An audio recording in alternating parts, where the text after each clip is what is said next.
this, we are very pleased to be joined now by Penny Nance. She is the CEO of Concerned Women for America. She joins us tonight from Newsmax, Washington, and she is the author of the book Feisty and Feminine, a rallying cry for conservative women. And joining us from Newsmax, New York, attorney and political advisor Sam Nunberg. We appreciate you both being here, and we thank you for your time on Newsmax Prime. Thank you so much.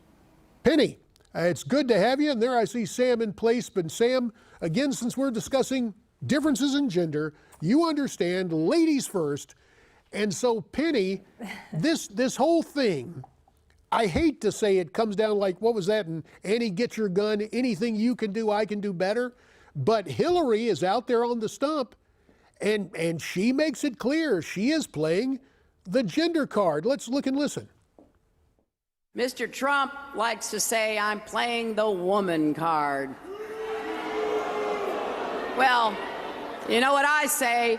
If fighting for equal pay and paid family leave and raising the minimum wage and affordable child care is playing the woman card, then deal me in. So there it is, Penny. The question is, will it work?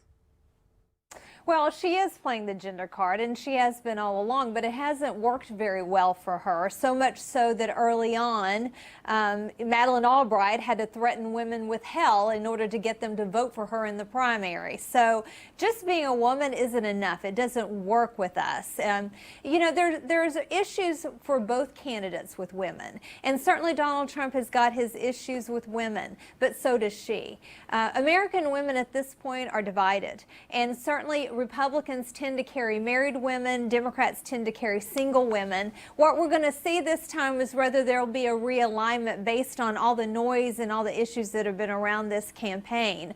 But I am hoping that American women will vote their consciences, but also see this as a binary choice. You only have two choices. You can throw away your vote if you want to, or you can not vote. But we basically have come down to two candidates, and I care very deeply. Concerned Women for America members care very deeply about the issue of the courts. We have between 1 and 4 Supreme Court justices that will be appointed by the next administration. We have about 500 lower court judges. Not everything makes it up to the Supreme Court.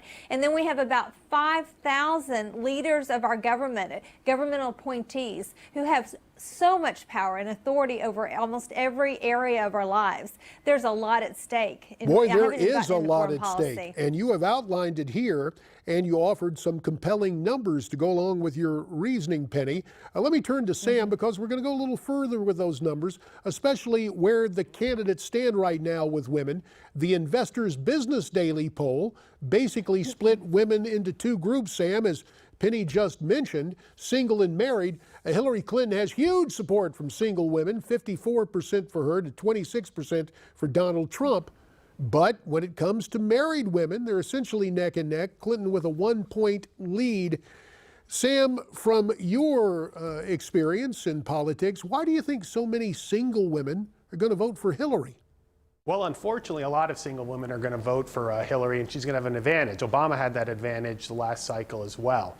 And the reason is, you know, first off, Hillary's run a campaign where she started with saying, I'm with her, making it an issue about the first woman president. And ironically, that wasn't such a good message for her with young millennial women and a lot of middle-aged single women during the primary against Bernie Sanders. But as we knew, they eventually came home to her, and especially after their Democrat convention. I do think that Donald's, you know, his behavior towards women, it kind of obviously hurt him. And he was able not to make up a lot of ground there. But the good news is that he is doing extremely well, and he is overperforming with older women and with married women and with senior women. And that's why he's winning right now, I believe, in Iowa, and it's a toss-up in Ohio. Penny, with about 45 seconds remaining in this segment, what would you recommend to Mr. Trump to improve his standing with married women?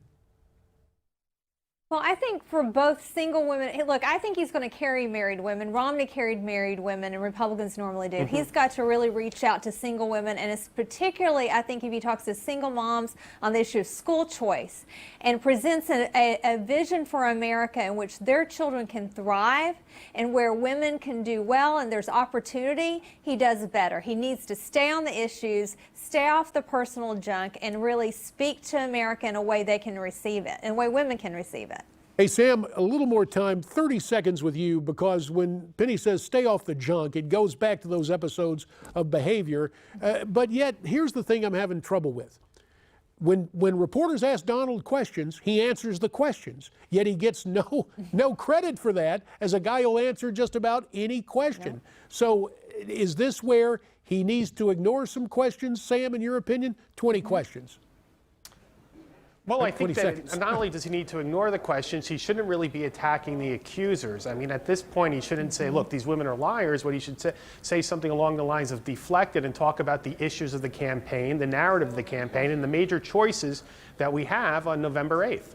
And my apologies for saying 20 questions, although it seems like in these panel discussions I can ask 20 questions in 20 seconds. We do have more questions for you both, and we're going to ask you to stay right there because we've got more to talk about. For example, the latest polls show the race tightening in some of the key swing states. John Zogby will join us, and Ed Berliner has a report on the precarious art of polling. All that and more as Newsmax Prime continues.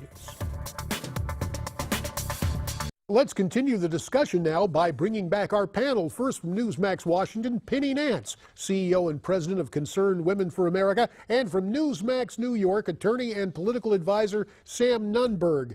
As we take a look nationally, the latest Real Clear Politics average shows the margin between the top two candidates shrinking. At this point, Hillary with a 4.4% lead over Donald Trump nationally. And with this gap closing, Mrs. Clinton is turning to Hollywood star power to try and help her down the stretch. As a matter of fact, she has a new ad voiced by Morgan Freeman. Our children, they look up to us, what we value, how we treat others. And now they're looking to see what kind of leaders we choose, who will entrust our country and their future to. Will it be the one respected around the world, or the one who frightens our allies and emboldens our enemies? The one with a deep understanding of the challenges we face, or the one who is unprepared for them? So there's the unmistakable voice of Morgan Freeman, all these pictures. Penny, Hillary has been spending a whole lot of dough. Should Trump try to answer these thematically? What do you think?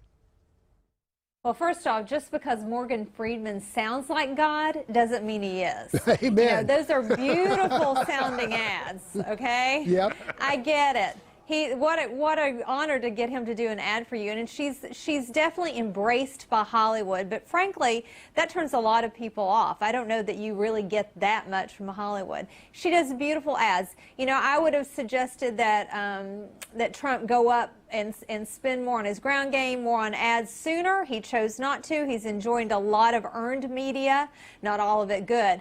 But you're right, the polls are tightening, and I think, you know, it's a wonderful thing.